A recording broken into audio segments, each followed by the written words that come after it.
Madhavashyam Prapto Yasya Pratita Kripaya Shri Gurun Tam Gatosmi. He Shri Guru Gyana Dadina Bandho Swananda Dhata Karunaika Sindho Vrindavanasina Itavatara Prasidha Radha Pranaya Prachara Om Bhagavato Smyaham Sadada Sosmi Sarvata Tat Kripa Pekshako Nityam Tat Preshta Shatkaro Nisvam Asanmo Kim Nivasanim Twamaham Satatam Bande Guru Rupam Param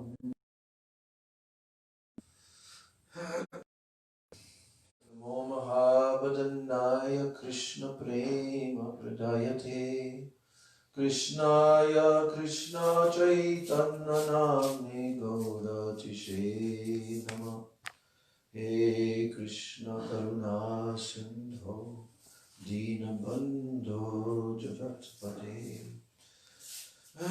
Gopesha Gopika Kanta Radha Kanta Namostude Tapta Kanchana Gaurangi Radhe Vrindavaneshwari Vrishabhanu Sute Devi Pranamami Hari Priye Vrindai Tulsi Debai Priyai Keshavasya Cha Krishna Bhakti Prade Devi Satyavachai Namo Namaha Shri Krishna Chaitanya Prabhu Nityananda Shri Advaita Gadadhar Shivasadi Gaur Bhakta Vrinda Hare Krishna Krishna Krishna Hare Hare Hare Rama Rama Rama Hare Hare Hare Krishna Krishna Krishna Hare Hare Hare Rama Rama Rama Hare Hare. One of the verses was actually comparing a Krishna Bhakta as being much, much higher than a Vishnu Bhakta. Okay, so this distinction is made because on every single one, you're going to notice this is very wonderful. On every single one of the questions that Mahaprabhu asks, Ramananda Roy is answering it truthfully. And he is stating everything in connection with Radha Krishna. With Radha Krishna. And before that question, in the previous class, actually it was the first question that Mahaprabhu asked, just for our review, so we can remember.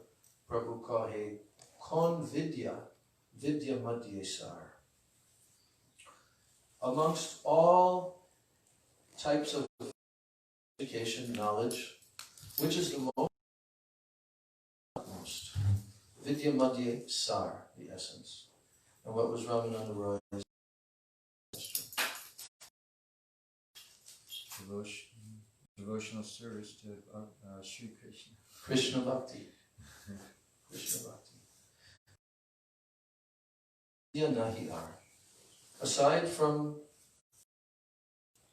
transcendental knowledge of devotional service of Krishna, Krishna Bhakti, there is no other education that is important. That means our children should be principally educated in this.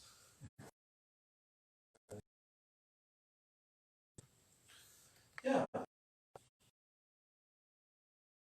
It's a sorry condition in the world today that they have manufactured so many different branches of completely useless knowledge, which is dry, it has no juice, no nectar in it, but yet people are forced to go through an educational system that is actually planned to make them advanced in knowledge. It's true. Everyone has their karma. And so, because, like you were saying today, the only real hope for any system of proper human form of life in this world and in Kali Yuga at the present time is Varnashram Dharma, because society should be divided into the natural divisions that Krishna has created, and people should learn what they need to learn according to their divisions. But beyond that, no need. Krishna Bhakti. Krishna Bhakti. No. And you know, the fact is, I can't remember exactly, but there's a couple of countries that are like the best in the world. And they just practically let the children run free. They create an environment for them, and they become automatically very curious, and they start to inquire about it. And so those systems are the real way to educate according to the Vedic system, because, of course, in the Vedic system, they had the distinctions between very advanced systems of cloth weaving. You can see it today in India, even by hand loom, which is made without any, manufactured parts, by hand, in Navadvip Dham. Click, clack, click, clack, click, clack, click, clack. And it's actually not really disturbing, and they're inspired because they're using their energy, they're making a living, So the Varnashram system is the best method for human society, but now they have forcibly pushed everyone through exactly the same system, which is also designed so that you will not be an inquiring individual, but you'll just follow instructions and fit into your little cubicle, and become like a machine, So, knowledge, real knowledge, is what is coming in the Vedas. And the topmost knowledge of the Vedas is knowledge of Sri Krishna that has come from him directly. There's nothing higher. So that same Sri Krishna, who is the goal of all the Vedas, who is to be known through the Vedas, as Krishna himself tells in the Bhagavad Gita, Vedaischa Sarvair Aham Eva Vedya. All the Vedas are for knowing me. Vedanta Krid. I'm actually the author of the Vedas. I'm the compiler of the Vedas in the form of Vyasadeva. And Vedavid, I'm the knower of all the Vedas. So human society needs Vedic knowledge that has come from the Supreme Absolute Truth that can give all knowledge and give all direction. How you can live in this world happily, peacefully, as a human being, and advance towards the ultimate goal of life. So this is 500 years ago, when in Navadvip, Mahaprabhu spent his first 24 years as the great scholar, Nimai Pandit, the greatest scholar, Bhattacharya practically in all of India. He was there in Navadvip, and then he moved to. And on Mahaprabhu's South Indian tour, I was just reading, it's the chapter after, how Mahaprabhu, where he went, all different challenged him, Buddhists and Jains and all, and they all became converted by him.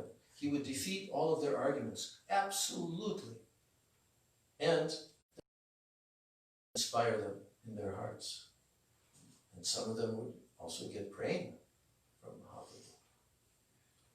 Yeah.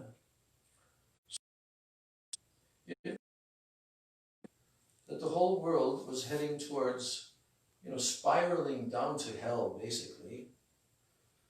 But the pure Vaishnavas came in the line of Chaitanya Mahaprabhu to turn the direction of the world. And now it's being turned. It's in process. It started 500 years ago.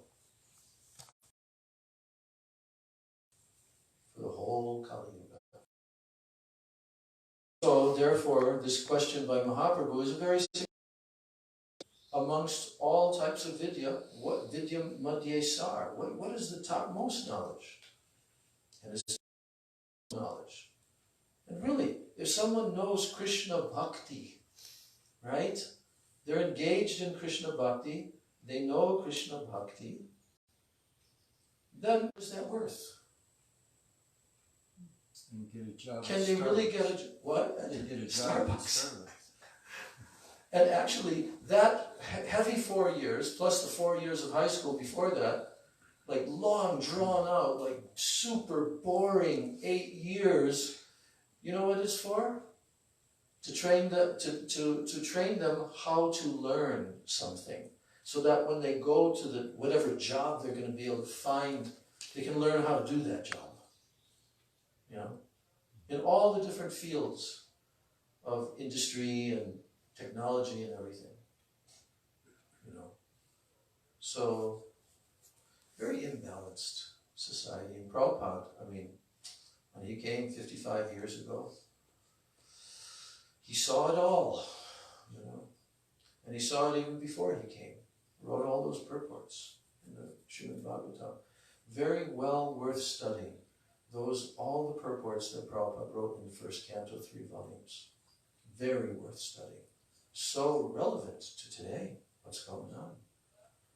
But he gave all the solutions. Because Prabhupada also told that. He said, I put everything there in the first canto in case he would not have a chance to continue with the rest of the Bhagavatam. So, we're going to the next verse, which Mahaprabhu is inquiring. Yes. Text 247. Sampattir madhye. That means among riches. Sampati. Sampattir madhye. Amongst all riches. Jiver, of the living entities. Kon sampati gani. Gani. Which wealth, which riches do we accept? Among all sampati, riches, which sampati do we accept? That's favorable to Krishna Bhakti. This is the question that he's asking. And you know how Prabhupada translates this? Of the many capitalists who possess great riches, who is the topmost? I remember hearing Srila Sridhar Maharaj also using the terminology about how a Vaishnava is actually the greatest of all capitalists. Because what is a capitalist? Before we go on, let's define, what is a capitalist? Or the philosophy of capitalism, okay? Gaining wealth through investment. That's actually the definition of capitalism. You use money to make money. Right. Capitalist. Anything more about a capitalist? Capitalism? trading. Utilizing all resources available. Same thing whether it's physical cash or equity to make more money. Right.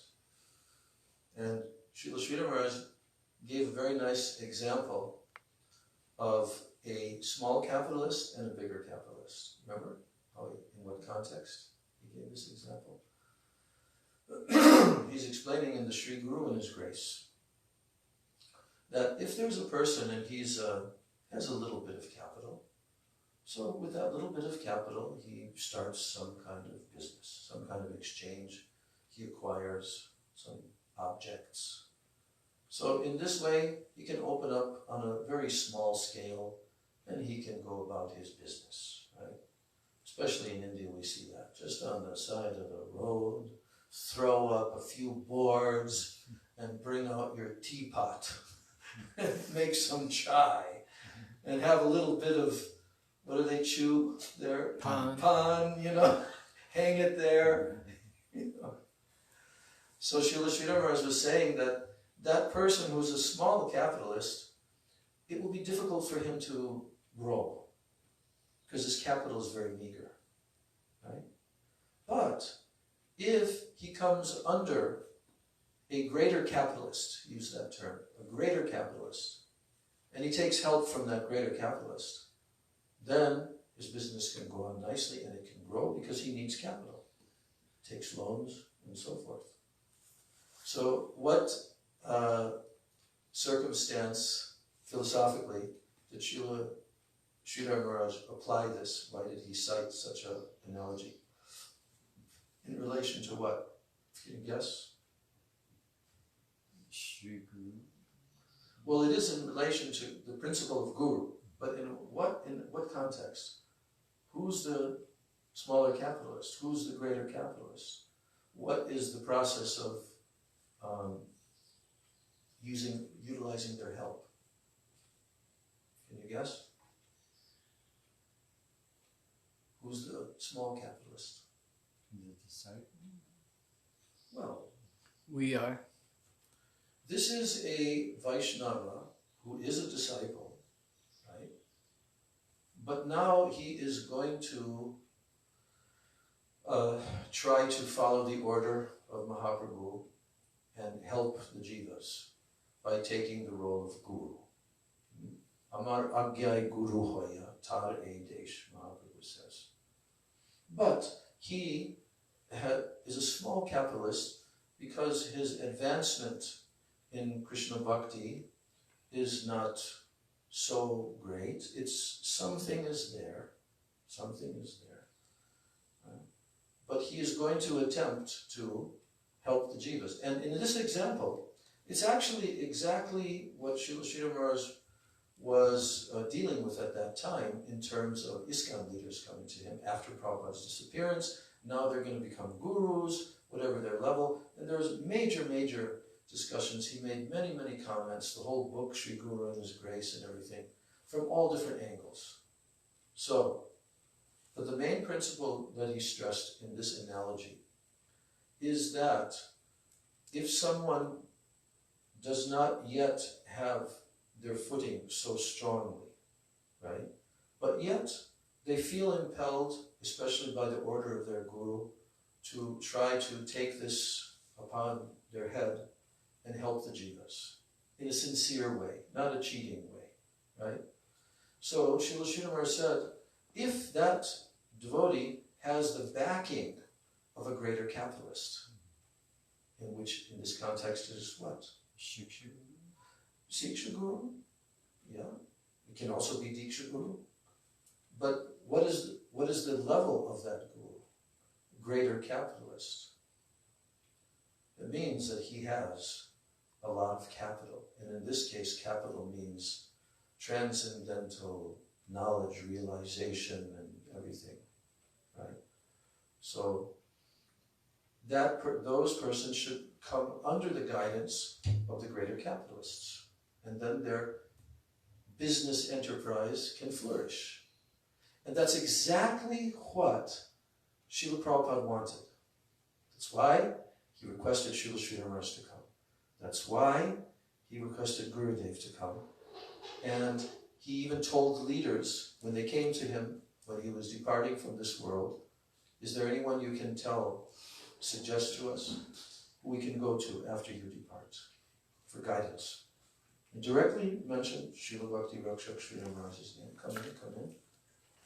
You can give place for the ladies. Yeah. Mention Srila Bhakti Rakshak Sridhar Maharaj directly to them. And they did follow that instruction. How did they follow it? They actually approached Srila Bhakti Rakshak Sridhar Maharaj. They approached him as Prabhupada had instructed, and they even told to him directly that we are approaching you because our Guru Maharaj has instructed us to. And we even have the tape recording. It was Satsvarup Maharaj, who was kind of like the spokesperson for their little small group, you know. And and then they inquired from him, we have come for your esteemed guidance and all of that. So, if that would have continued, it would have been very proper, very good. And then they could have done as Prabhupada desired, that eventually he would have so many disciples that would become gurus, and there would be many gurus, but they're under the guidance of the greater capitalist. context. So then, with Gurudev, same thing. He requested Gurudev, please help my disciples. Please give me your word. He held him to that, you know. Gurudev promised, till my last breath, I will carry your order. So, and Gurudev also, he had the same mood because Srila Maharaj was not against them. The ISKCON devotees continuing as they had been doing, and then taking the role of guru and having disciples in a sincere, humble, and honest way, like that. And Gurudev was the same. You know, so anyway, now Mahaprabhu is asking, in our Roy Ramananda Samvad we're reading, Mahaprabhu is asking to Ramananda Roy questions, one question after the other. So he's saying, Sampatir madhye jiver kon sampati gani. Who is counted? Who do we accept amongst all persons who are very wealthy and rich? Who is the greatest amongst them? Who is the topmost? And in the translation, Srila Prabhupada converts the word sampati, riches and wealth, and he uses the English term capitalist.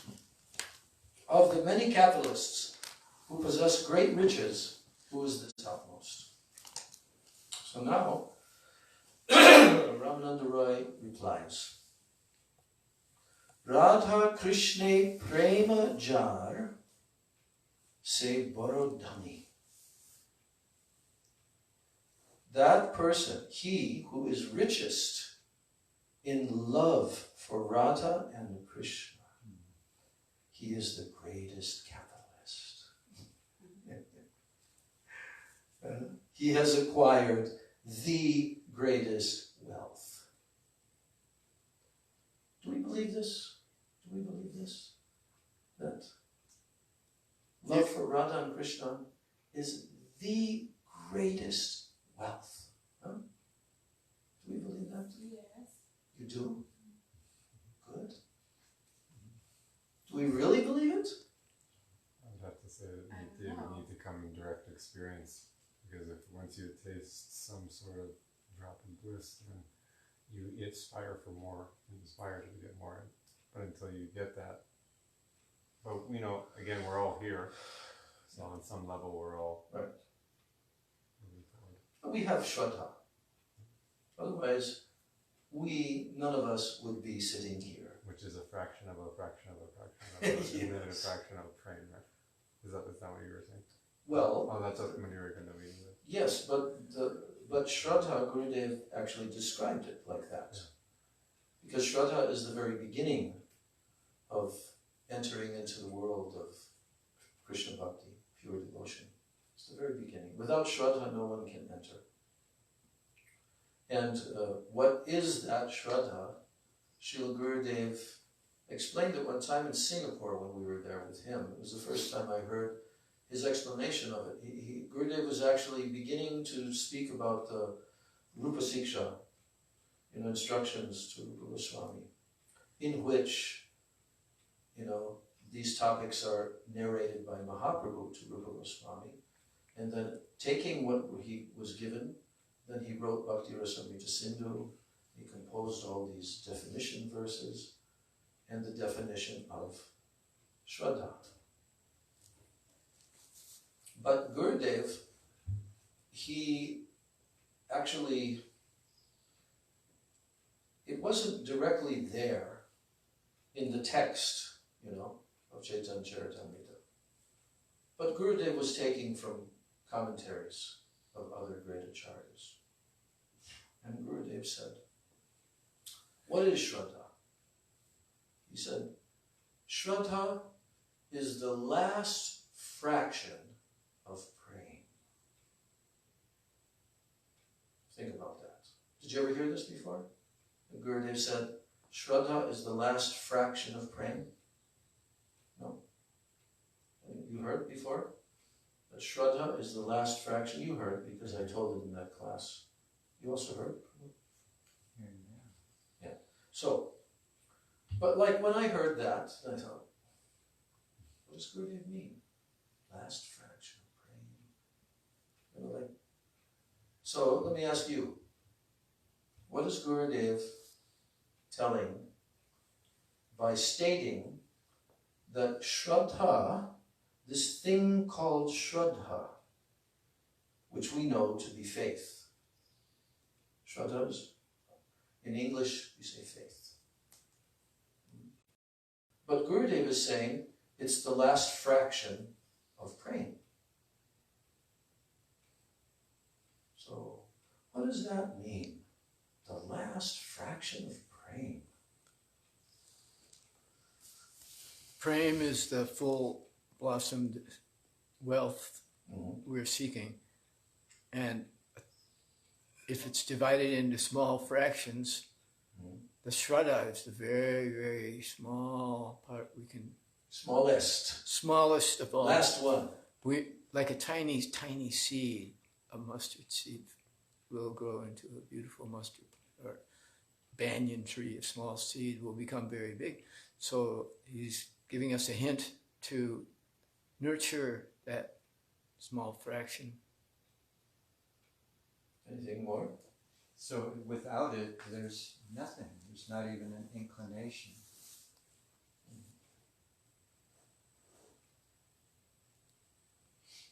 But can we say that that thing that we possess in our heart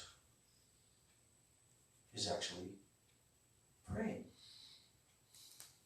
Can we say that? Smallest fraction. Yes. Okay. Is there a difference between praying and the smallest fraction of praying? There shouldn't be, according to what we hear. Then again, there's, if you go through Madhurya Kanambini, there's different levels leading up to praying. So at the same time, there obviously is, and there's so many different degree,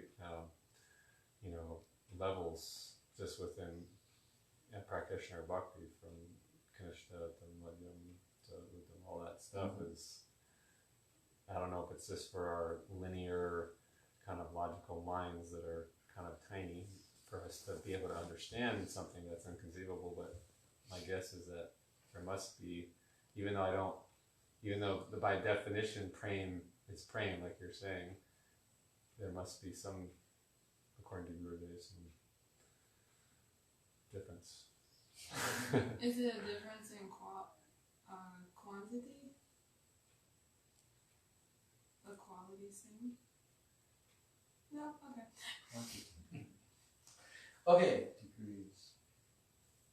Srila Bhaktivinoda Thakur, Gurudev has explained that Bhaktivinoda Thakur has given an explanation of this sequence of the development from Shraddha up to praying, which Rupa Goswami has revealed to the world, that there are sequences, Ado, Shraddha. And Ado means what? It means beginning.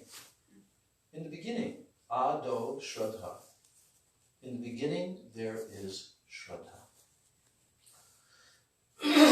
So, just like Govindam, Adi Purusham. Adi is the same word. Original.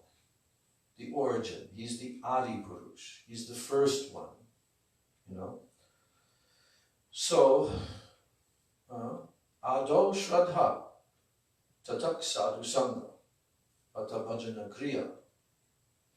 So in this way, Rupa Goswami composed the shloka of describing the different stages that one will have to pass through in order to reach bhav and finally to reach prem. Not that you can jump from Ado Shraddha and suddenly have prem. I know in the early days of the movement, we were kind of thinking like this. I remember we're advancing really fast. Maybe in 10 years or something, we'll see Krishna. We'll have prem. Another 10 years, the whole world will. Yeah.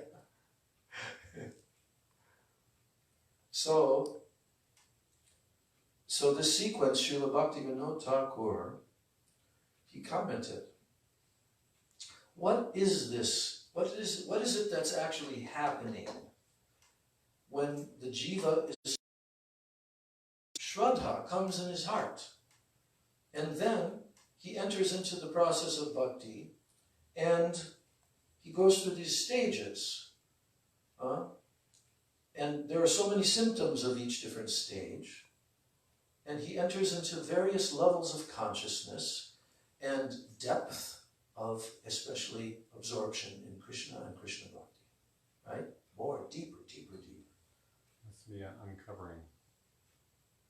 So Bhaktivinoda Thakur explained, this is the development of Shraddha. It is the last fraction of prema. Without that, no one can enter Krishna bhakti, through which prema will eventually develop. So, as Bhaktivinoda Thakur explained, that actually this sequence of going from Shraddha, then Sadhu Sangha, then in Sadhu Sangha, one meets the Vaishnavas and the Sadhus, and gradually, by association, his faith develops deeper, his Shraddha develops deeper, and then he adopts the process, and he also accepts Guru, and he begins Bhajana Kriya. And that Bhajana Kriya goes a long time. And during that process, Anartha-nivritti is taking place. Is more completed, then comes Nishta. And Nishta means what? We call it firm faith. But this means that that Shraddha has now grown significantly from the early stages. This is why the neophyte, the third level devotee, is called a Kanishta, because the Shraddha is still very pliable. It is not strong. It can be bent, it can be influenced. So, that what is taking place in our hearts, and it's going on over a period of lifetimes, is actually the development of Shraddha up to prema. So this is why Srila Gurudev could say that Shraddha is the very last fraction. Think about it in this way. How fortunate a jiva has to be to get this Shraddha in the heart. How does that take place, that he gets Shraddha in the heart in this particular human birth? How does that happen? Huh? Let's discuss this. Because we see that there's like, something like, is it 8.5 billion human beings in the world today? And how rare it is that a jiva has Shraddha. Where does the Shraddha come from? And through the Shraddha, Bhakti comes. Right? So we can ask the question, where does Bhakti originate from? And there's a verse that answers it. Bhaktistu Bhagavad Bhakta Sangena Parijayate. By the association, Sangha, Sangena Parijayate, of a Bhagavad Bhakta, then Bhakti comes from that. Bhakti comes from that. This is made very, very clear in the Madhuri Kadambini, that Bhakti will not come from any other place than from the Bhagavad Bhakta, particularly at least Madhyam Adhikari. But then the next line is telling, how does it happen that the jiva meets and has access to a Bhagavad Bhakta and gets their association? How does that happen? How does that take place? All the jivas are wandering in the material universe, as Mahaprabhu told, Brahmanda Brahmite Kono Bhagyavan Jiv. You know that verse? Very key verse in Rupa Siksha. Brahmanda means the universe, and Brahmite means wandering. So Mahaprabhu is telling, Brahmanda Brahmite kono bhagyavan jiv. Bhagya means good fortune, fortune. So as the living entities are wandering in the universe, and that's vividly explained by Mahaprabhu, sometimes going to higher planets, sometimes lower, this species, that species, none of us know how many times we've been in the lifetime of Brahma in a particular universe. We don't know. Only Krishna knows, because he's been in our heart forever. So Mahaprabhu is telling that what happens amongst all these jivas that are wandering, kono means someone, amongst all the jivas wandering in the universe, kono bhagyavan jiv, one becomes fortunate. Bhagyavan. Bhagya. Good fortune. And then he says, what happens? Guru Krishna, prasade pai, he attains the mercy of Guru and Krishna. And then Bhakti Lata Beach. He attains Bhakti Lata Beach. What is the Bhakti Lata Beach? Beach means seed. And Bhakti Lata means the creeper of Bhakti, right? So Mahaprabhu is beginning to use this example with Rupa Goswami in his teachings to Rupa Goswami. He introduces this, then he describes the growth of the creeper and how you have to become a good gardener. You heard that before? And what do you have to do as a good gardener? Pull out the weeds. Anything else? Water. Yes, anything else? Sunlight. Protect your... make a fence. Protect with what? Protect the creeper. Yeah, because why? Because wild animals or whatever they may come, try to eat it or kill it even. And then, finally, the most dangerous thing that little creeper has to be protected against. Elephant. Mad elephant, called Hati Mata. Hati means elephant and Mata means maddened. What is that mad elephant? Because we know that if you have a garden, and an elephant goes mad and becomes quite upset and starts, screaming in its elephant voice, and with rage comes into your garden and rips this creeper with his trunk, pulls it out, and then stomps on it. That's why Mahaprabhu is using the example of a mad elephant. Okay? Because a mad elephant can really do serious damage. Weeds can inhibit, but mad elephant can just destroy that creeper. Yeah. So, what is the analogy referring to? Vaishnava Pride, Buddha pride. It is Vaishnava Pride. Offenses against Vaishnavas. It is the most dangerous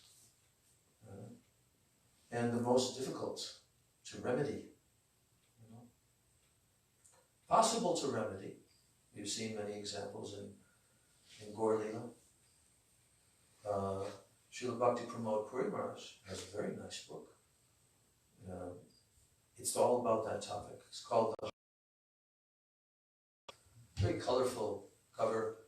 And Krishna is embracing a cowherd boy. And that cowherd boy is Gopakumar from the Brihad Bhagavatamrita journey.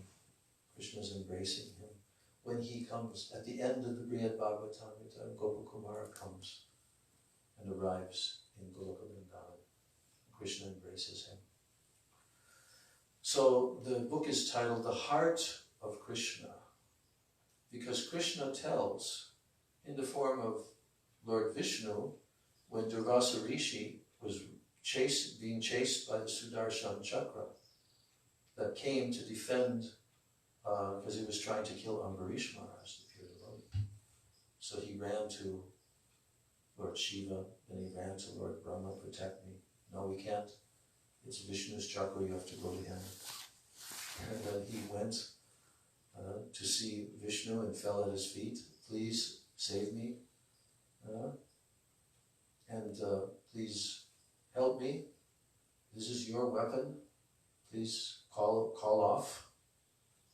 And then he said, Aham bhakta paradhino hyastatantra iva dvija. Sadhubir grasta hridaya. Sadhubir grasta hridaya. Bhaktai bhakta janapriya. He says, my bhakta, I am subservient to my bhakta. Krishna is telling this to him in the form of Vishnu. Aham bhakta paradhina. Paradhina means that I'm dependent on them. I'm subservient to them. I'm paradhin. Then he says, he asvatantra iva dvija. O Brahman, I'm also not independent. I'm not svatantra. Sadhu bir grasta hridayo. The sadhu is in my heart. That's where the title of this book comes from, the heart of Krishna. Sadhu bir grasta hridayo. I hold the sadhu in my heart.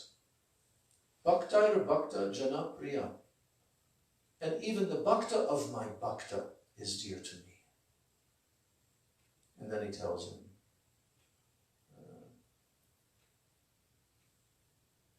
Sadhu bir hridaya mahyam sadhu nam hridayatvaham. I forget the rest of the Sanskrit. So, then what did Durvasa Rishi have to do when he heard this? Because it was clear. Lord Vishnu is telling him, you offended my bhakta. You have to go to him. I'm not independent of him. I can't separately forgive you. You have to go to him. And then he did. And he fell at the feet of Ambarish Maharaj, and Ambarish Maharaj prayed to the Sudarshan Chakra. And in actuality, Ambarish Maharaj was standing and praying in that very spot where to kill him by conjuring a very powerful demon, and the Sudarshan Chakra completely, destroyed that demon, and then it came toward Durvasa Rishi. But for a whole year of earthly time, Durvasa was running, and Ambarish was praying for him. He was praying to save him, his life. And that's why the Sudarshan Chakra did not burn him. He was running, but the Sudarshan Chakra stayed some distance because he was prayed to. He was prayed to by Ambarish Maharaj. So the pure Vaishnavas, especially those who are very, very pure, exalted Vaishnavas, Maha Bhagavat, Uttam Adhikar, like this. This is the single most destructive, dangerous thing that any jiva can ever do in the material world.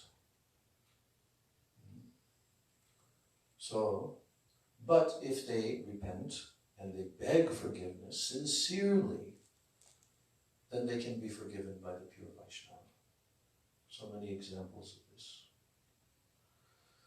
So, we're discussing about the Bhakti Lata Bij. We're discussing about how someone attains bhakti, right? Because here Mahaprabhu is saying he becomes fortunate. The jiva becomes fortunate. Bhagyavan Jiv, Guru Krishna Prasadi Pai Bhakti Lata Bij. And through the mercy of Guru and Krishna, he attains the Bhakti Lata Bij. And now but what is the symptom that he's attained the Bhakti Lata Bij? Shraddha. And also, to complete the other verse, the association of the Bhagavad Bhakta.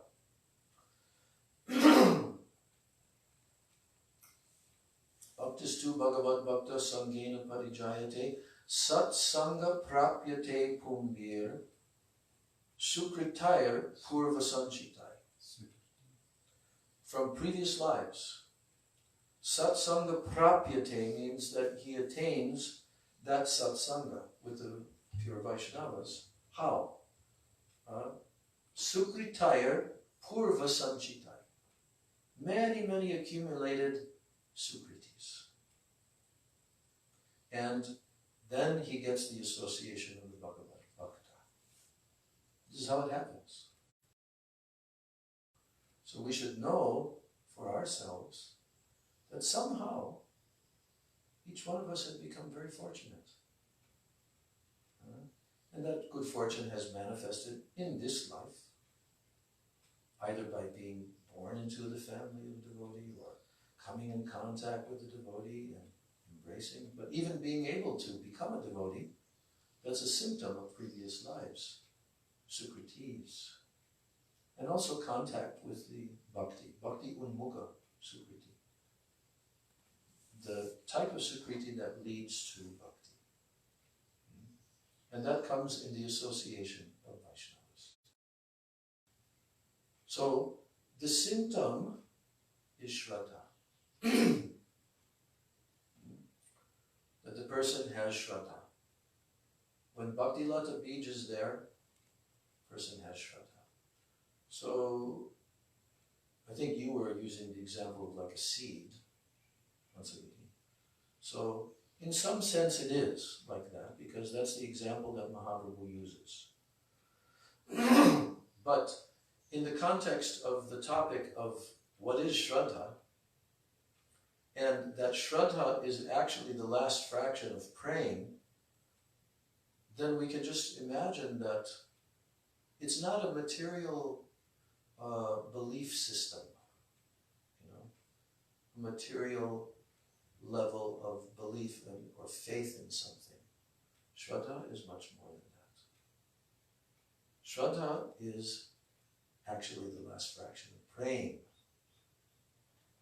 So when we understand how valuable is praying, and we understand how valuable is this Shraddha, we will do everything to guard this. That's why Mahaprabhu says you must become a very good gardener. Every devotee has to become a good gardener. So this process of gardening, pulling out weeds, etc., we are given so much clear information by Rupa Goswami in his Upadeshamrita, Chakravarti Thakur in his Madhurya Kadambini, these books Gurudev has given. Very diligently become a good gardener.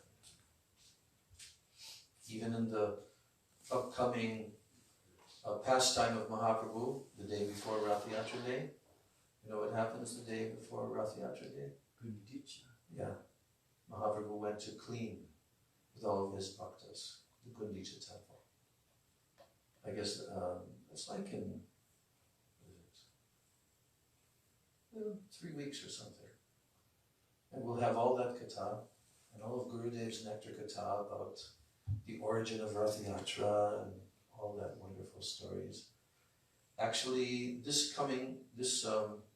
full moon on Friday, this Purnima, you know what event that is in Jagannath Puri?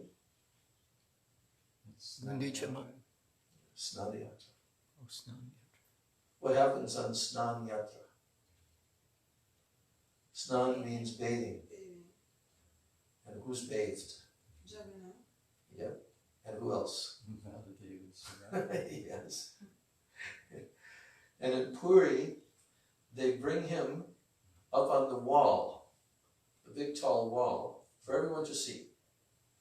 He's on some kind of scaffolding. They bring him up to the top there, on the other side, but you can see him. And then they bathe. So Mahaprabhu would watch this every year, bathing of Lord Jagannath. And then after Lord Jagannath is bathed, what happens with Lord Jagannath? Where does he go then? He catches a draft. Yeah, so much water. Bathing, so his bodily temperature lowers and he catches a cold. And then he's put into quarantine. And given medicine too. Yes, he's given medicine. And during that time, no one can see him. There's no artiques, no anything. Everybody. And when Mahaprabhu could not see Jagannath, his separation mood was so intolerable for him. Intolerable. You know how intolerable Mahaprabhu's separation mood was? He had to leave Puri. He couldn't even stay in Jagannath Puri. So where did he go? Alalnath. It's like 20 kilometers or something from Puri. And there's a temple there. Had anyone been there? Yeah?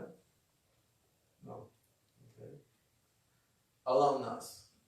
So that temple there, very ancient temple, the same deity was there at the time of Mahaprabhu. Not a big temple. Not so big. And so in that temple is a deity called Alalnath Dev. And he appears to be a four-armed Vishnu form. Right? That's his actual form. Appears to be a four-armed Vishnu form.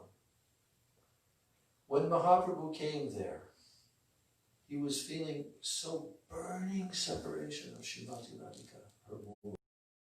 Krishna, where's Krishna? I cannot see him. And he's not going to be able to see him for 2 weeks. So he came there to see Alalnath Dev. And when he fell in front of Alalnath Dev, on the stone floor in the temple, his body heat melted the stone. All impressions. Because that stone was taken out of the temple by Bhaktivinoda Thakur and placed in a mandap next to the temple, because those Westerners cannot go. But that stone is there, and you can touch it. You can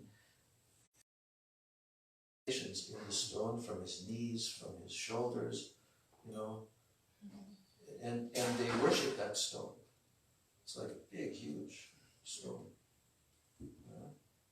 So now that deity, as I told, is a very ancient deity and blackish color, very dark, like Totapodinath, dark. And so that deity has 4 arms. But then the question Gurudev told is, well then, why is Mahaprabhu going there? Because Mahaprabhu is in the mood of Srimati Radhika, and Radhika only has love for Krishna. No Vishnu forms can attract the heart of Srimati Radhika. So how is it that he's going there? You ever heard this story before? I think so. And I thought there was an incident also in Puri that caused him to... No. Okay. But I mean, why is Mahaprabhu coming to the deity with 4 arms? Separation mode. So Gurudev solved the riddle. And he said, actually, this deity is Krishna. When Krishna left the rasa dance, and the gopis were searching, and then Krishna manifested 2 more arms, that deity is that Krishna. Yes. And you know that Srila Bhaktisiddhanta Saraswati Thakur came there, and he excavation to make a temple right next to that place. It's a very, to this very day, you can go there. And when they were excavating, you know who came? A small deity of Alalnath Dev came. And that deity is on the altar of the Gaudiya Math temple, literally right next to this temple. It's probably like as close from here to the pavilion. Gaudiya Math temple to the Alalnath Dev temple. And you know that Srila Bhaktisiddhanta Saraswati Thakur had a pastime that he manifested there. He was going off into the jungly forest there to answer the call of nature. And so the devotees were waiting. They were waiting. And someone was by. So finally they decided we better go to see how was Prabhupada had some problem. When they came there, Srila Prabhupada was fainted on the ground, foam from his mouth, all ecstatic symptoms on his body. Yes. So that place, Alalnath, very high place. Jai Jagannath Baladev Subhadra Sudar Shanshakti Jai Shri Radha Govinda Gopinath Madan Mohan Jyoti Jai.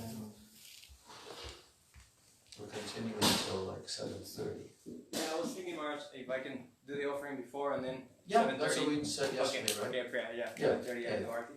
Yeah, perfect. Great. Yeah. All right, so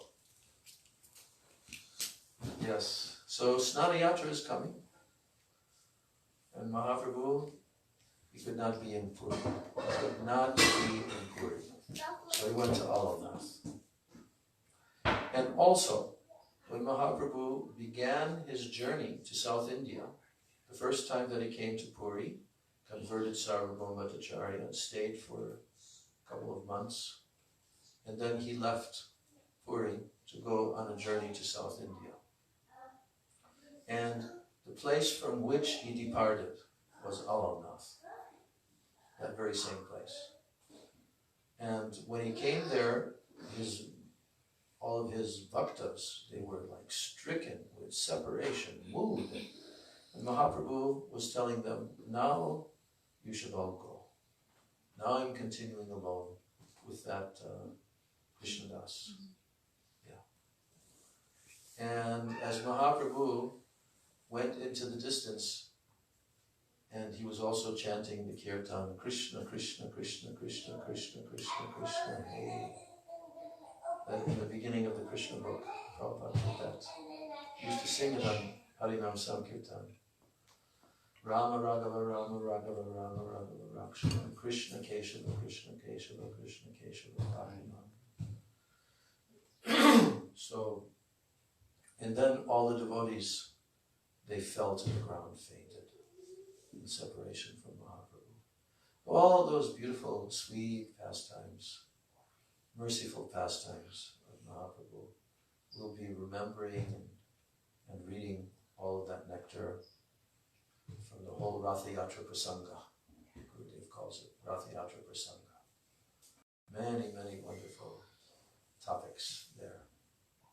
So, of the many capitalists who possess great riches, who is the topmost? And Ramananda Rai replied, he who is richest in love for Radha and Krishna, Radha Krishna Preme Jar, then he is the greatest capitalist. Say borrow Dhani. Dhani means wealthy person. So now the purport. Srila Prabhupada says, everyone in this material world is attempting to acquire riches to satisfy the senses. Right? Is that true or not? That everyone in this world is attempting to acquire riches to satisfy the senses. Sure. Yeah. Because what is money? The purpose of the money. Because that's called artha. Dharma, artha, and then kam. Satisfy your senses, your material desires. That's the system for all human society. So he says everyone, there's no exception.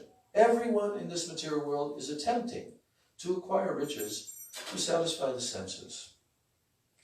Actually, no one cares for anything other than acquiring material possessions and maintaining them. They don't care for anything other than this. Right? material possessions and then maintaining them. The wealthy, they are generally accepted as the most important personalities in this world.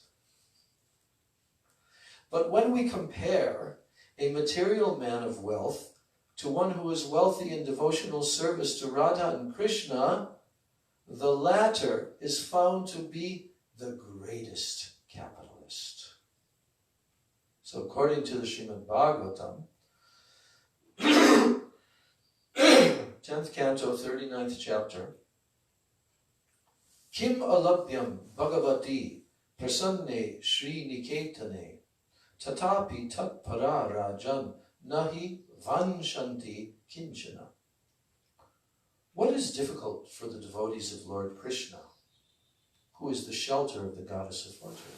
What is difficult for such devotees? Prasanne Sri Niketana. For the shelter, who are the shelter of the goddess of fortune? If someone is the shelter of the goddess of fortune, are they lacking anything from the goddess of fortune? No. So he's saying here, what is difficult for the devotees of Lord Krishna? They are the shelter of the goddess of fortune. But although such devotees can obtain anything, O king, they do not desire anything. What position? They are the shelter of the goddess of fortune, but they don't want anything. That is the supreme topmost opulence. Why don't they want anything? Because they have Krishna praying. Krishna praying for Radha and Krishna. So now Chaitanya Mahaprabhu asked the next question, and he's asking about amongst the miserable conditions of life. Dukkha means suffering, right? Dukkha madhye.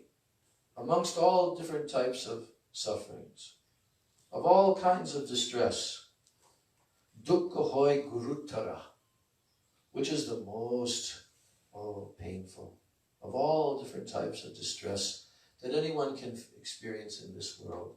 What is the most painful? And then Ramananda Roy replies, what? Separation from pure devotees. No, from From whole thought? Separation from pure devotees of the Lord. Yes. Yes. Krishna Bhakta Viraha. Separation from Krishna, a Krishna Bhakta. Vina Dukkha Nahi Deki Par. I know of no other unbearable unhappiness apart from separation from the devotee of Krishna. Krishna Bhakta Viraha. Prabhupada explains. Concerning this, the Lord states in the Vedic literature,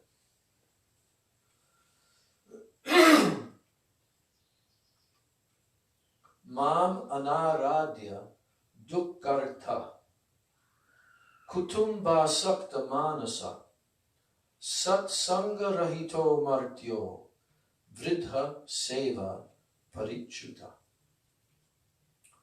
That a person who does not worship me, mam anaradya, he says, and who is attached to family, kutumba asakta manasa. Kutumba means family, and asakta means very attached, who is unduly attached. So first, he does not worship me. He is unduly attached to family. And who does not stick to the devotional service, he must be considered a most unhappy person. And similarly, one who does not associate with Vaishnavas, satsanga rahito, he doesn't take satsanga with Vaishnavas, or he does not render service to his superiors, then he is also a most unhappy person. most unhappy. So this is the statement from the Vedic literatures that if a person is not worshipping Krishna, there's no way they can be happy. It's not possible. And they're very attached to family, and they're not engaged in the process of devotional service. They're considered most unhappy person. But also, similarly, in the same verse, Satsanga Rahito Mardyo Vridha Seva Parichuta. Similarly, one who does not associate with Vaishnavas, or who does not render service to his Vridha. Vridha means superiors, but in this context especially means the superior Vaishnavas and the Sri Guru and the Guru Parampara. They don't render service. They're very unhappy persons. So what can we gather from this? If we want to become a happy person, what do we do? To become a happy person in this world, what do we have to do? Associate with the devotees. Serve. Associate with the Vaishnavas. Anything more? And serving. Serve them. Worshipping Krishna. Chanting. Worshipping Krishna.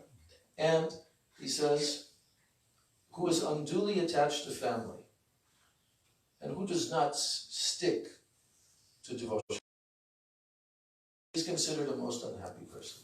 That's the first part of the verse. So we have to reverse this. We have to worship Krishna. We have to not be so much attached. We have to have some knowledge that we're only here temporarily, right? We have our family members, our extensions. We, of course, can have healthy, loving, affectionate relationships. But if there's too much attachment, that becomes a problem. Why? Because you can't be attached to both. You can't be attached to family and Krishna. Proportionately.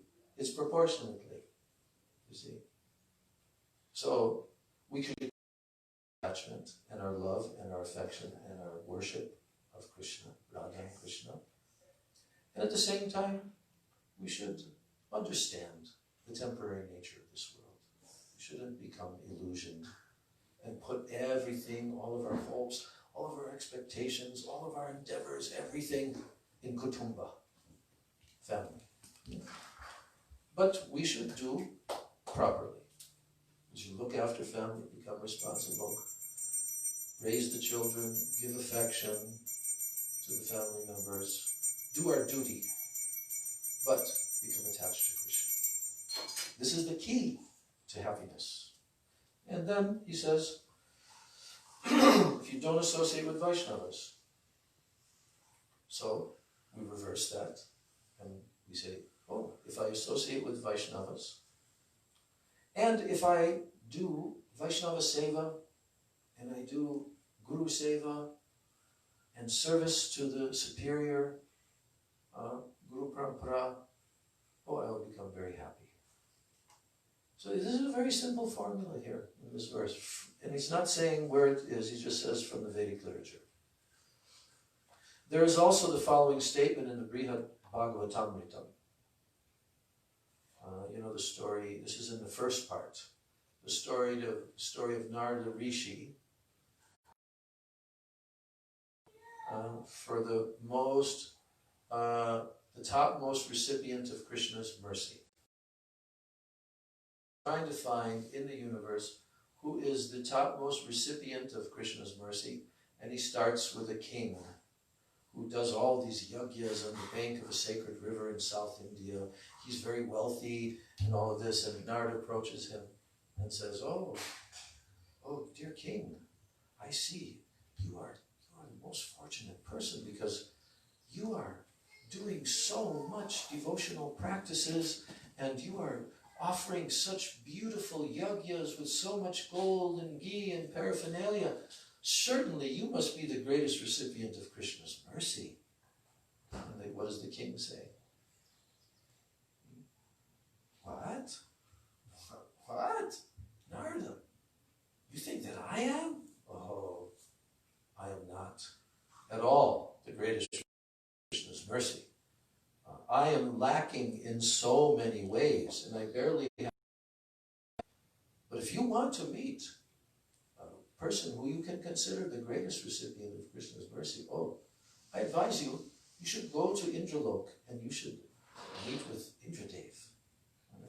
He is thousands of times performing yajnas and sacrifices with gold and ghee and everything. So then he goes there. And this whole journey of Narada is narrated by our Gurudev in the book Going Beyond Vaikuntha, in brief, summarized there. And then later on in the Bhakti Rasaya, the whole Brihad Bhagavatamrita from Gurudev's lectures. So there is a statement here in the Brihad Bhagavatamrita, Jivanadikam Pratyam Shri Vishnu Janasangata Vichedena Kshanam Chatra Na Sukhamsham Labhamahe. Out of all kinds of desirable things experienced in the life of a living entity, association with the devotees of the Lord is the greatest. Again, I'm going to read that sentence. Out of all kinds of desirable things that are experienced in the life, association with the devotees of the Lord, Sri Vishnu Jana Sangata, association with the Vishnu Jana, with the devotees of the Lord, is the greatest. And when we are separated from a devotee, even for a moment, we cannot enjoy happiness. Sukhamsam, na sukhamsam labhamahe. Na sukhamsam labhamahe means we cannot get any sukha. Vichede na kshanam.